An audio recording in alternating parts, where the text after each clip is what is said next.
So how are you doing today? I'm good, thank you. All right, and how did our paths just cross right now?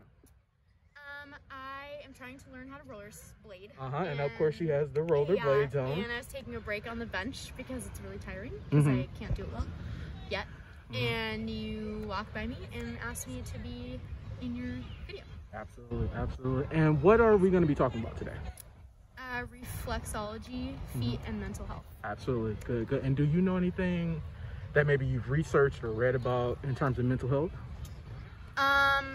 Yes, I am actually an occupational therapy student. Oh, sweet. So we just finished our mental health immersion. Nice, nice. So maybe there's some topics that maybe you've gone over that you may be able to add to the video, like as we talk about it. Sure. That would be great. What about reflexology? Is there anything that you know about that? I don't know what that is. Okay, cool. So we'll be able to talk a little bit about that and see what your feelings are about reflexology. Okay.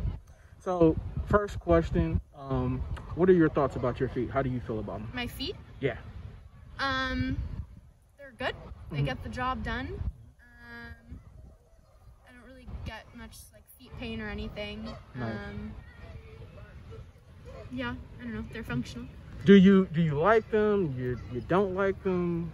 What are your thoughts in terms of? I used to be really self-conscious because I have stubby toes. Okay. But I'm a size 7 to 7.5 in women's shoes, and I feel like that's like, I like that about my feet. Okay. Like I don't think they're big or small. I think they're well sized, and they're kind of wide, which is a little bit difficult for shoes. Yeah. Like they don't look pretty in like heels sometimes, but I don't know. There's like other things to be insecure about in my life, I feel, than my feet. So they're like fine.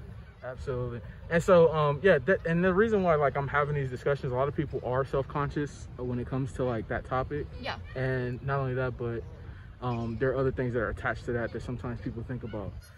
What are your thoughts on, let's say you're walking about your business, you're wearing flip-flops or whatever like that, and a guy gives you a compliment about your feet? How would you feel about that? I feel like I would say thank you if they weren't being creepy and like that, I guess. Absolutely. But absolutely. I feel like if they said it in like a weird way, then just as if a guy or girl would compliment me in a weird way about anything, I would be uncomfortable. Absolutely. And that was my next question. How would you feel if a woman gave you that same compliment? The same if it was done in like a respectful manner and they actually meant it in like a, I'm telling you this to tell you this, not like trying to get at me. Yeah. Then that'd be cool. I like compliments. Yeah. And like you said, compliment. So and I didn't mean to cut you off. I'm sorry about that. Okay. A lady who I spoke to before mentioned that a lot of times when you get a compliment from a woman, it's taken a little bit better. It seems more sincere because a lot of times women from a young age are kind of taught to like hate on other women, dislike them. So when you get that compliment, it feels a little bit better and it feels sincere, as opposed to a man who sometimes is just giving compliments just to like get something from you. How do you feel about that? What are your thoughts? I think that it's really easy to tell if someone's giving you a compliment because they're being genuine or because they're trying to push an agenda. And I think if someone is complimenting me or talking to me to push an agenda, then I just dislike the interaction, especially in a setting like this. But at least for me, I don't think that's male or female dominated. Like so you wouldn't matter, and that's what you're saying? Yeah, it wouldn't matter. It would be more like the reason behind the delivery. Got it. Okay, okay. And so how often do you like go get pedicures and things of that nature? Not super often, maybe once. Honestly, pedicures I only get for if there's like a wedding or like a vacation, special occasion. Because I don't really wear open-toed shoes. I like sneakers more, so I feel like you can't really see them. Okay. And I would way rather spend money on getting a manicure. Okay, sounds good. So now you said you don't wear like open-toed shoes a lot. Now is that because you did mention earlier that like you were like self-conscious about like your toes being stubby? Is it partially because of that thought process early on, or is it just more you're comfortable more in like? Yeah, just more comfort. I am a little bit clumsy. Okay. And I trip a lot. Oh, so okay, yes, I see what you mean. I like to wear sneakers and closed-toed shoes because I don't fall. But I actually just got a pedicure, my first one post-pandemic, and my toes look great. And I've been liking wearing flip-flops because of that. So maybe it will be a thing that I do This summer? Yeah, every few months now. I don't know. Oh, sweet, sweet. And so we've gotten past that. So on camera, can we see what your feet look like up close? Yeah. Oh, sweet. And you said you were 7.5? Yeah. 7.5? Okay. And she's got to get the rollerblades off, guys. So. Yeah. Can I just do one? Is that okay? Can we get 2? Would that be too much? If it's too much, then I understand. Is that like, okay? just the one. Yeah, that's fine. That's fine. This isn't like for anything. I promise you, it's not. I'll give you my YouTube channel, as well as my Instagram. I always do things in the class. Can you put it up here and like, yeah, lay it down flat. Okay. So, well, I think your toes are nice. I don't think that they're stubby or anything like that. They look nice. And this is a pink. I grew into them. Yes, this is my pedicure that I got. Okay. Last week. And can you lay your leg out straight? Okay. And I'm just taking a few pics up on my Instagram. And then put your toes up. So how are you feeling right now? Like we're going through an interview, and then can you just leave your foot out because we're gonna go through a couple more exercises. But how do you feel right now in terms of like we're having this open discussion? We're in a park, like things are going on. I feel good. I really hope that this isn't like going on like foot fans. No. I promise you. Because that would be like not great. Yeah. But I feel fine. Yeah. I think this is like funny. This is like cool. Absolutely. And like I said, I'll give you my information so you can kind of check out the content I've already put up. And I always like to keep in touch with the people I interview like through Instagram just to let you know like, hey, I'm gonna upload your video now. So if you want to go see it and see like how it came out and everything like that. So don't worry about that. And so let me just get some more shots. And so let's get to the mental health aspect, because you said earlier in your life you were kind of self-conscious about your feet because you were like had stubby toes. Have you ever heard of DBT? Like DBT? Dialectical behavioral therapy? Okay, so it's a study that basically they try to push people who have like high anxiety, that deal with like not living in the moment. They try to teach those people to go out and approach situations where they may feel uncomfortable and do it over and over again. So for example, I had problems with like being submerged into large bodies of water because I almost drowned as a kid. So for me, it's constantly putting myself out there in the water and like going through it over and over again so that I can get it in my mind that there's not a threat to my life or safety, right? Yeah. And so that when that uncomfortable urge comes, it's telling me like that something's wrong, for me to cope with it and to try my best to just like work through it, okay? Like desensitization. Exactly. With the idea being that the more that I do that, the easier to become, and then I'll also be putting myself in position for like pleasurable events, good moments and things like that. What are your thoughts about that? I think that's scientifically proven. I think that a lot of people with PTSD and fears stemming from past trauma do that kind of therapy, and it's proven to work. And I think that it also plays into someone's want to get better, because that only works if you want to overcome your trauma, because you can like submerge yourself in such trauma over and over to get over it. But if the mental component's not there, it's not gonna work. So absolutely. I think it's both, but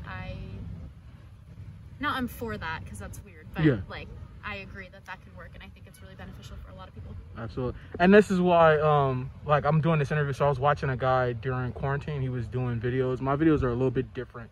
I kind of altered mine a little bit from what he was doing, but he was going out talking to people. And a lot of people had been locked up from quarantine for months, hadn't talked to anybody, and a lot of people were dealing with like, you know, depression and things of that nature.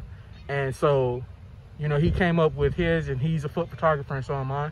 And so basically, to be able to have a conversation with a woman and to like see that there's nothing weird about it, just talking about your thoughts on feet and what you feel about it, from a mental health aspect, to normalize it, because a lot of people have the negative stigma, like you were talking about. I hope it's not going on OnlyFans or anything like that, because that's what a lot of people think, like, oh man, like somebody's gonna take this.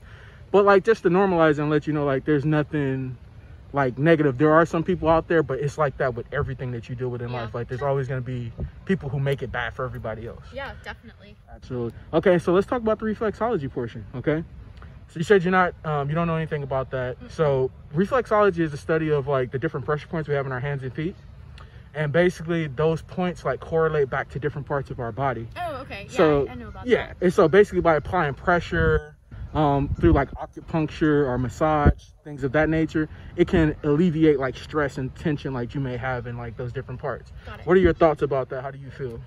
I have never done that or like gotten a massage like that or practiced reflexology, but I know people that have, and it's worked for them. And I know it's a pretty popular practice, so I think that if it works for people, that's great. Absolutely. And grounding is also a part of that. Yeah, I love grounding. Do you practice that?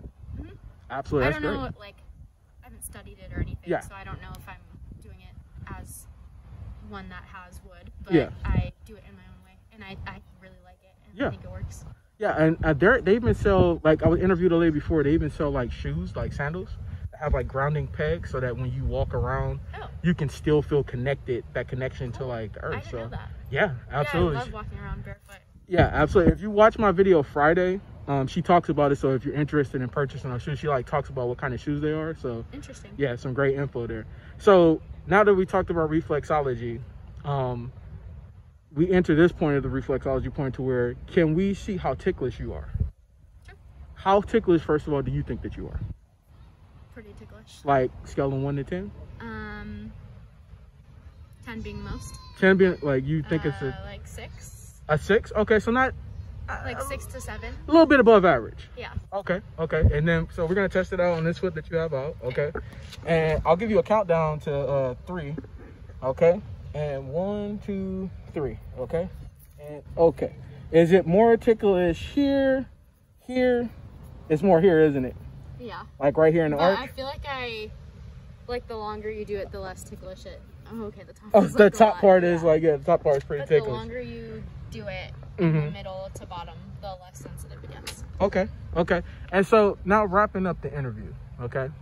In terms of like the way that I approached you, as like you said, you were sitting there, just learning to roller skate.